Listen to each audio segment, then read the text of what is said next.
কিছু কিছু সময় নিজের সবটুকু দিয়ে আপ্রাণ চেষ্টা করলেও তা বৃথা যায়। চাইলেও নিজের চেষ্টার কথাটা কাউকে বুঝিয়ে বলা যায় না, বোঝানো যায় না। মানুষ ভুল বুঝবে, ছেড়ে যাবে, হারিয়ে যাবে। আপনি চাইলেও ভুল ভাঙতে পারবেন না, ধরে রাখতে পারবেন না, হারিয়ে যাওয়া ঠেকাতে পারবেন না। নিয়তি যদি আপনার বিপক্ষে থাকে, আপনাকে সেটা মেনে নিতে হবে।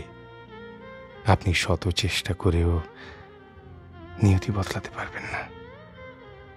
বাস্তবটা এমনই। মেনে নিন, মানিয়ে নিন, ব্যাস।